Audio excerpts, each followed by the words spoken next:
নমস্কার বন্ধুরা, শ্রাবণী রান্নাঘরে আপনাদের সবাইকে স্বাগত জানিয়ে আমি প্রতিদিনের মতো আবারও আজকের একটা রান্নার ভিডিও নিয়ে আপনাদের সামনে চলে এসেছি।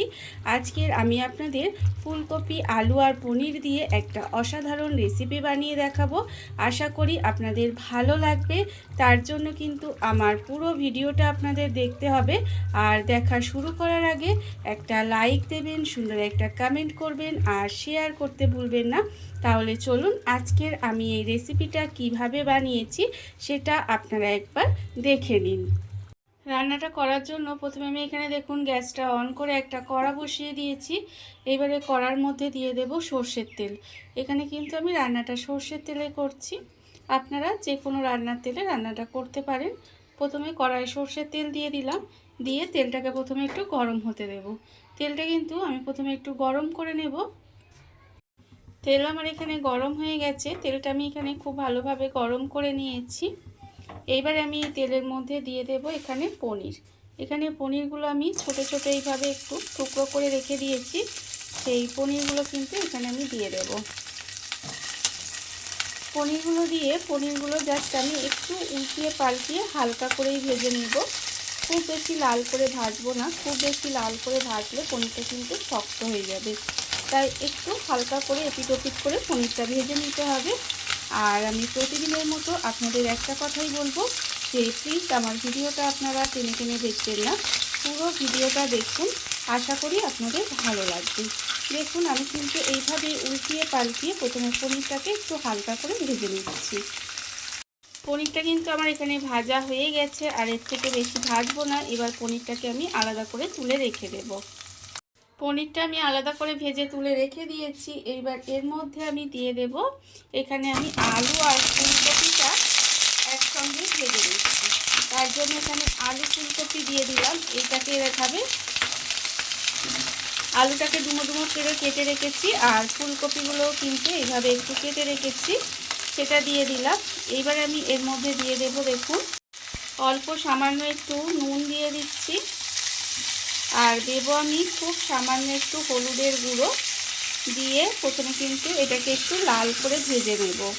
ফুলকপি আলুটা কিন্তু একই সঙ্গে আমি ভেজে নিচ্ছি, তবে আপনারা চাইলে আলাদা করেও ভেজে নিতে পারেন।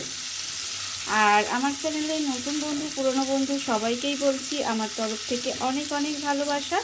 নতুন বন্ধুদের বলবো, যদি আমার চ্যানেলটা সাবস্ক্রাইব করেন তাহলে পাশে থাকা বেল বাটনটা অবশ্যই প্রেস করে দেবেন, যাতে আমি যখনই কোনো নিত্য নতুন ভিডিও আপলোড করব সবার প্রথমে আপনাদের কাছে নোটিফিকেশান চলে যাবে এবং আপনারা আপনাদের সময় মতো ভিডিওটা দেখে নিতে পারবেন।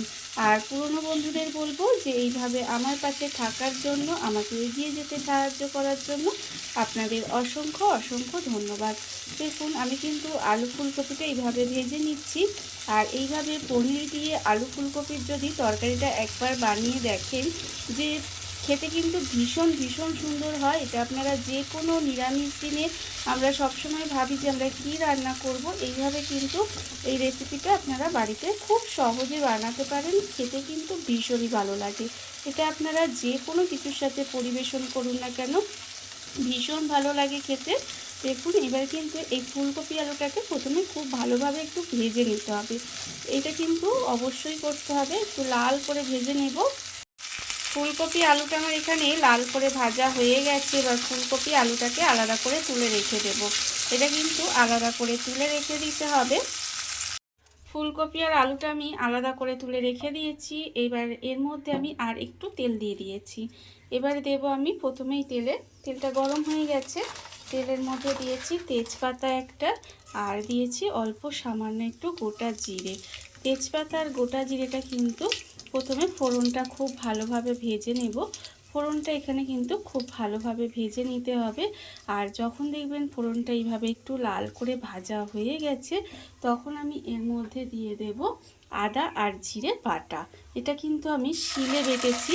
আর যে কোনো রান্না দেখবেন শিলে যদি আপনারা বেটে দেন তাহলে কিন্তু সেই রান্নার স্বাদটা অনেক ভালো আসে।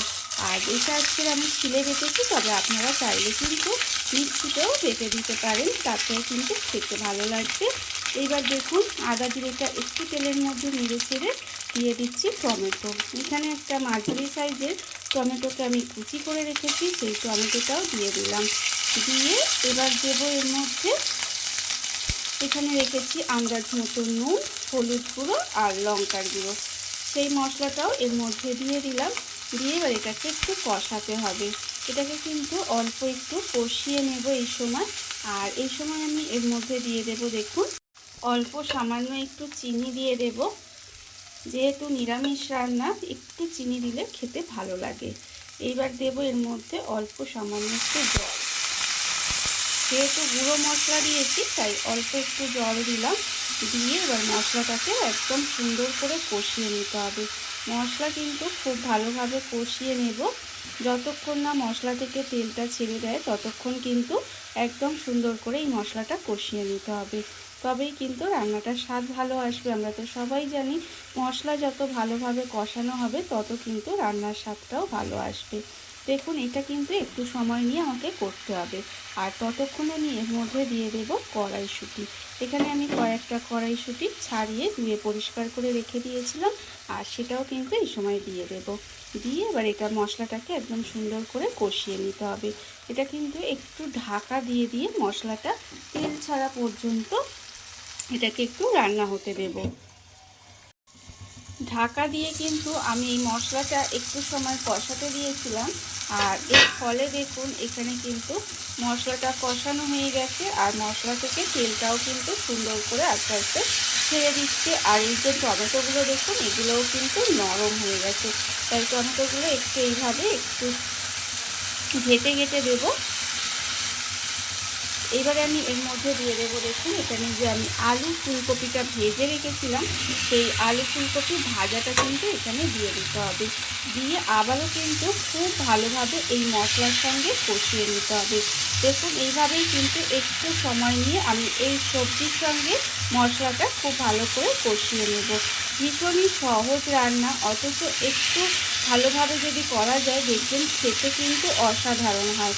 এই সাধারণ রান্নাটাই কিন্তু ভীষণই ভালো লাগে খেতে। এইভাবে আপনারাও একদিন হলেও বাড়িতে বানিয়ে দেখবেন, আশা করি আপনাদেরও কিন্তু ভীষণ ভালো লাগবে। দেখুন এবারে কিন্তু এটাকে খুব ভালোভাবে একটু সময় নিয়ে মশলাটাকে কষিয়ে নেব। মশলা আমার এখানে খুব ভালোভাবে কষানো হয়ে গেছে। মশলা কিন্তু এখানে খুব ভালোভাবে কষিয়ে নিয়েছি।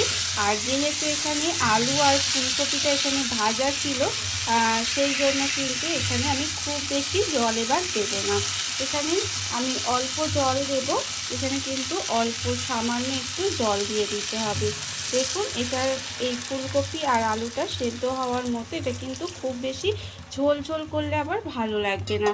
তাই একটু অল্প জল দিয়ে দিলাম। দিয়ে এটাকে ঢাকা দিয়ে খুব ভালোভাবে একটু রান্না করে নেব, যাতে এটা যতটুকু সেদ্ধ হওয়া বাকি আছে ততটুকু ভালোভাবে সেদ্ধ হয়ে যায়। ঢাকা দিয়ে আমি এটা বেশ কিছুক্ষণ এইভাবে রান্না হতে দিয়েছিলাম। আর এর ফলে আমি ঢাকাটা খুলে আপনাদের দেখাচ্ছি। দেখুন এখানে কিন্তু ফুলকপি আর আলুটা এখানে আমার প্রায় সেদ্ধ হয়ে গেছে। এটা দেখুন আলুটাও কিন্তু এখানে প্রায় সেদ্ধ হয়ে গেছে। হ্যাঁ, আলু সেদ্ধ হয়ে গেছে। এইবার আমি এই সময় দিয়ে দেবো এই যে পনিরটা। পনিরগুলো যে আমি আগে থেকে ভেজে রেখে দিয়েছিলাম সেই পনিরটা কিন্তু এর মধ্যে দিয়ে দিলাম। পনিরটা দিয়ে এইবারে এটাকে আরও একটু সময় কিন্তু রান্না হতে দিতে হবে। তার কারণ হচ্ছে এই যে ঝোল ঝোল ভাবটা আছে না, এটা কিন্তু একটু মাখো মাখো হয়ে যাবে। এতটা ঝোল করলে কিন্তু খেতে ভালো লাগবে না। তাই এইভাবে পনিরটা একটু আগে দেব, দিয়ে একটু এইভাবে একসঙ্গে রান্না করে নেব। এটা কিন্তু এভাবে একটু রান্না হতে দিতে হবে।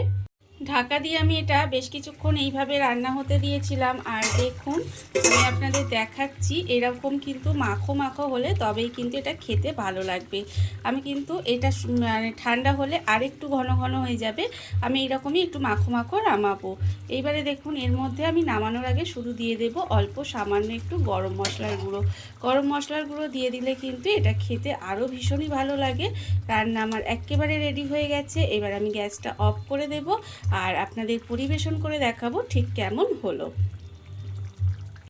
দেখুন বন্ধুরা, বাড়িতে থাকা কত অল্প উপকরণে কত অল্প সময় কত সুন্দর একটা ফুলকপি আলু পনিরের রেসিপি তৈরি হয়ে গেছে, আপনারা দেখতেই পেলেন। আর এটা কিন্তু খেতে ভীষণই সুন্দর হয়।